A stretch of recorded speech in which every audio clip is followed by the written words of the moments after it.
Even as the stakes for succeeding in education get higher and higher every year, we're still choosing a mode of teaching that we know only works well for a minority of our children, and it's killing us.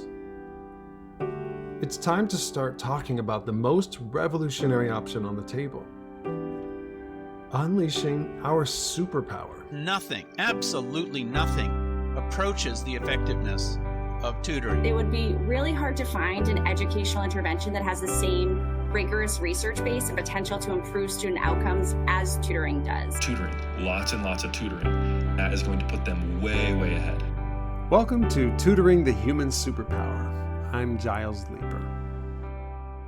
When you think of West Virginia, maybe the words education revolution are not the first words that come to mind. But there was at least one shining example in the history of education in West Virginia. There was a time in the race between rising complexity and the cost of education when education in West Virginia was crushing it. My great-grandfather, Lorimer Cavins, just happened to be there for this momentous occasion. And really, he was a full participant in it. In fact, he documented the moment meticulously in all of its glory for us today. This document that he created, called The Financing of Education in West Virginia, published in 1925, has become a very important document for me. Not only because he's my ancestor, but because this is not an event that we ever learn about in history class. There are no famous people in this story. It's not even a gripping story about people fighting oppression. It's just a boring story about money and teaching and learning. I wouldn't be telling you this story except that the consensus in academia that has emerged in the last 30 years is that this event that my great-grandfather Lorimer Cavins participated in was one small chapter in a much larger event that changed absolutely everything.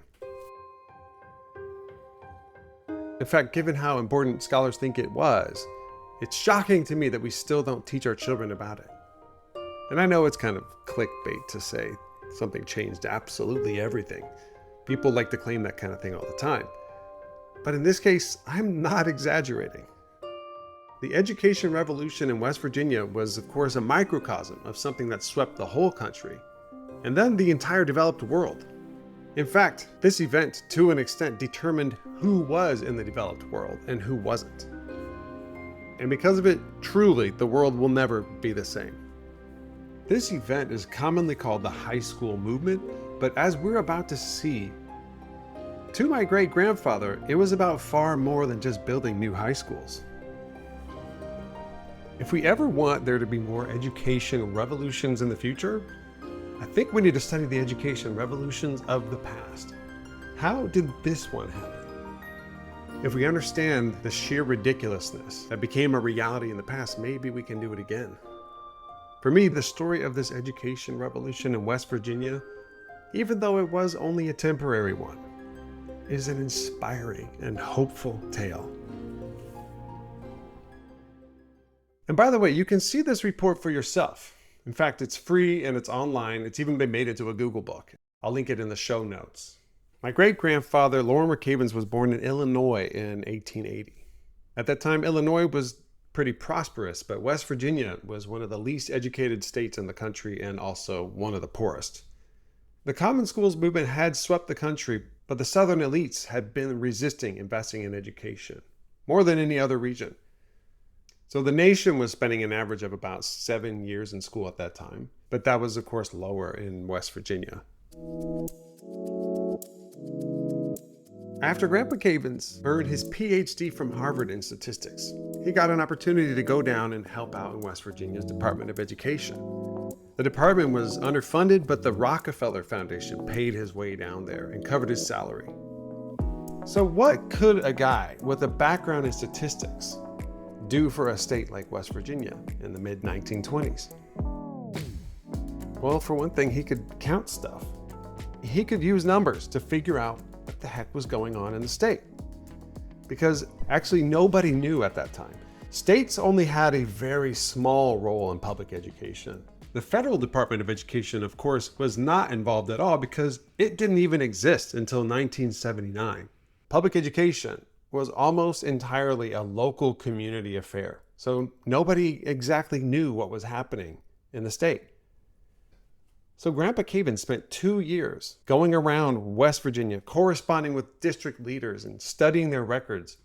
He looked at the finances and tried to figure out how much money they were spending, of course. But also, he wanted to know how educated were the teachers? What conditions were the school buildings in? How many years were kids spending in school before they were dropping out? He tracked changes by studying the numbers in 1915 and then comparing them to 1925. And what he found was that a grassroots, bottom-up revolution was already in full swing that had nothing to do with the Rockefeller Foundation or the folks working in the ed department. It was the local communities. These tiny districts, without any prompting from outside, were in a state of complete overhaul. Okay, first, let's talk about the money. The money for public education was exploding in a way that has never happened since I've been alive. It's shocking. He found that tiny local communities were independently deciding to spend far more money on schooling than had ever been spent on their own schooling. Before going into the actual numbers, he introduced them by offering some context in order to sort of defend the grassroots movement that was already well underway.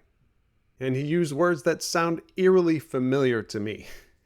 He wrote, "When we reflect upon the changes that have taken place in the economical, political, and social world, and upon the complexities of our present-day society, we see at once the magnitude of the problem of educating 400,000 boys and girls to take their places in this intricate civilization.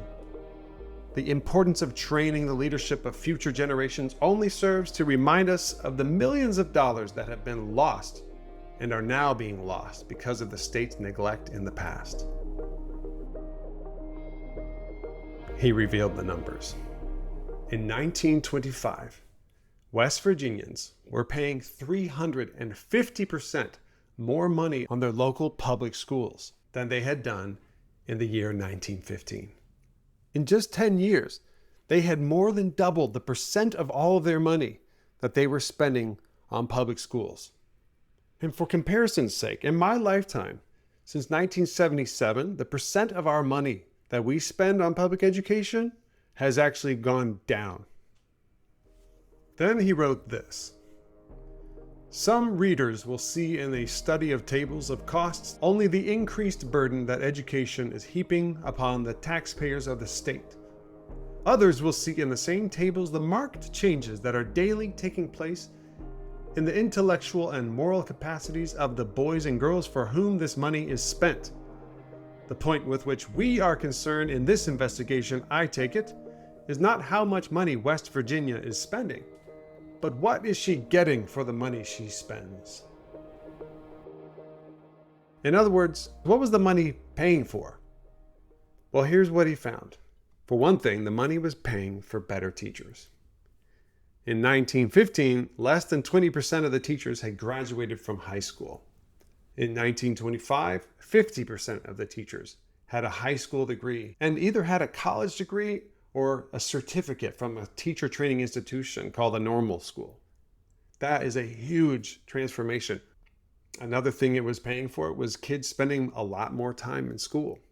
The old common practice of kids dropping out after first grade to work on the farm was fading. West Virginia was still behind the rest of the country in terms of enrollment, but it was catching up. Kids were staying in school longer. And for those that stayed in school, the school year was also getting longer. Many of the mountain school districts only went to school for about 3 months of the year in 1915. That was the norm. But not so much in 1925. Many of these tiny little mountain school districts had decided to move towards more school days in the year. After decades of stagnation, the average number of days in the school year had increased by 20% in just 5 years.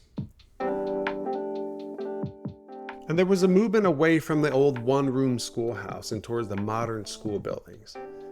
Those one-room schoolhouses can sound nostalgic and idyllic to some of us today, but according to my Grandpa Cavins statistics, One half of the kids who went to those one-room schoolhouses dropped out after first grade.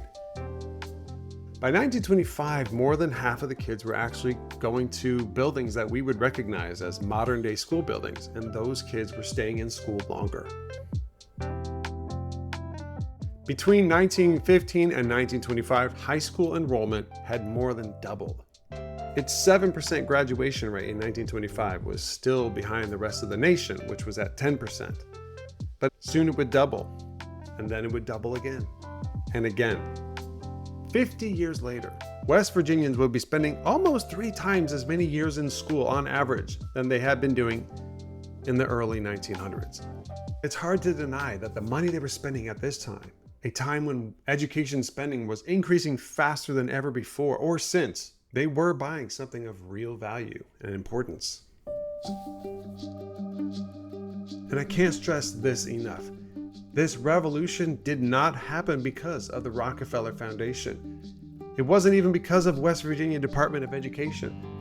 This was truly a democratic, grassroots, bottom-up revolution. Nobody was making these towns and rural counties keep their kids in school longer. No one was telling them how qualified their teachers need to be.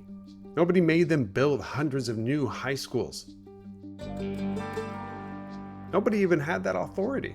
Every tiny little district had to have its own reasons for wanting to invest more of its money into education. There was a national education revolution happening, and this time West Virginia refused to be left behind. The end of his report is devoted to how some districts were still far behind the rest. Some of the very poorest kids were still only spending 3 months of the year in school, still had teachers with only an 8th grade education, still had those one-room schoolhouses without any running water or electricity, and had no high school anywhere near them. This was a problem that Grandpa Cavins had a lot of ideas for how to help. And after he wrote this report, that's what he dedicated his time and energy to. For example, getting buses to take those kids from their tiny villages to nearby wealthier towns, where they could have more of a 20th century education experience. By the way, I don't have time for it in this episode, but I just want to say that the participation of Black people in this revolution, both in West Virginia and in the rest of the nation, is an extremely important and powerful and inspiring story that I will come back to in a different episode. I never met my great-grandfather, but I feel very connected to him, especially when I hear him harping on about the importance of preparing kids for the rising complexity of a new world that is changing politically, economically, and socially. He died in the 1940s before he could really see the fruits of his labor come to fruition. There was a Great Depression and then a horrific World War before things began to really take off for West Virginia. But he's left us a little time capsule in the form of what seemed to me at first to be a very dull report. I was wrong.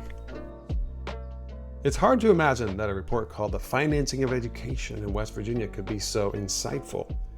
But what I've realized that it is a record of how regular, everyday people revolutionized education before, so that one day we can do it again. If we're ever going to unleash our superpower, there are some lessons we can learn from this. And here are the lessons that I've taken from this report. First of all, I think it's important that it was a grassroots, bottom-up change. And I'm not alone. Historians view America's local control over public education as one of the primary reasons that America led the world in public education for so long. Because it allowed for local experimentation without these politicians getting involved. It allowed good ideas to spread organically instead of top down from a Department of Education or a state superintendent. Then, after the movement had already come into full swing, that's when state government started to play an important role. At the end of the movement, they came in to help those children growing up in the laggard communities, the ones that just weren't keeping up with the rest. That was an important role, but also staying out of the way of those innovative early adopter communities was also equally important. Second, I think it was important that it was a slow revolution. Looking back on it, it kind of seems like it was fast and radical. But radical changes like this one only seem radical in hindsight. If I were alive at that time, I probably would have found the pace of change to be painfully slow. But slowness does have its virtues. I touched on this in episode 6. These revolutions require a lot of money and talent, and slowness allows both of those to sort of snowball and increase slowly over time. Cultures don't change quickly, but slowness allows cultural shifts to take place. If we're ever going to unleash our superpower, it will also be a slow, grassroots, organic process. Third, it had to start with some really zealous people. People who were really passionate about public education. The education fanatics played an important role in this story. There's nothing to suggest that West Virginia would have independently launched this revolution if it wasn't already proving successful elsewhere, especially in New England. West Virginia was not particularly educationally innovative itself, but they saw that it was working elsewhere, and that's what allowed them to willingly agree to much higher taxes to support education. If we're ever going to unleash our superpower or start another education revolution by any other means, it's probably going to start again in some highly zealous education communities that are willing to spend more of their money on education. And it'll only spread from there when and if it proves to be highly successful and worth the money. The fourth lesson I take away is that education progress is a worthwhile thing to invest in, if it actually leads to more people becoming more able to thrive amid rising complexity. My great-grandfather applauded West Virginians for their 350% increases in education spending in just 10 years. He predicted that it would be beneficial to the economic, political, and social future of West Virginia, and he was right. Let's just talk about regular, everyday wages. During this revolution, West Virginia's average wages doubled. And then they doubled again. And then again. By the end of this revolution, average West Virginians made 8 times more money than they had made at the beginning of it. Their wages grew faster than in Massachusetts and New York. From 1915 to 1980, West Virginians lived longer and longer lives. Their Appalachian culture became nationally recognized as having value and importance. Income inequality there shrunk. West Virginians stood a very good chance of doing better than their parents. And in 1980, average wages in West Virginia were higher than the national average. Of course, educational progress was not the only reason for all of this. But can you imagine what would have happened if West Virginia had kept its 19th century education system while the rest of the nation left it in the dust? But my fifth lesson, and my final takeaway, is unfortunately the darkest one. If we do unleash our superpower, we should not expect it to be the last education revolution that we will ever need, unless we find a way to get a grip on rising complexity. West Virginia's fortunes were brightened by this education revolution, but it ended. After the 1970s, it was over, but the complexification of our society did not stop rising at that time. Millions of West Virginians benefited, but the ones who were least well suited to 20th century classroom learning did not manage to benefit as much as the ones who were well suited to it. And today, those people are struggling. Income inequality, after shrinking for the first part of the 20th century, has been growing again since the 1980s, because almost all the new economic growth has been captured by the most educated people in West Virginia. For people who couldn't make it through college, wages have actually gone down since the 1970s. Millions of them have dropped out of the workforce entirely. Mental health is in a state of crisis. Deaths from drug overdose, alcohol, suicides, they have all been rising since the 1980s, affecting the least educated most. It was a mistake to ever think that the 20th century education model, as amazing as it was when it came, could ever have been enough for all time. What I think this story shows is that it's just never okay to stop trying our hardest to make sure that the next generations are smarter than we are. I'm jealous of my great-grandfather. He got to live through the event that made his children's generation and his grandchildren's generation more educated than his own generation. He did this by helping to make sure that far more of the next generations had the same privileges that his own kids and grandkids already had. Schools with college-educated teachers that stay in session longer than 3 months of the year. High-quality school buildings with plumbing and electricity. Free high schools near enough to go to. It's not too late to start studying these forgotten moments of local community heroism so that we can revive an old tradition, but making sure that more of the next generation has the same privileges that our own children have. Thanks for listening, and as always, you can reach me at gilesleeper.com.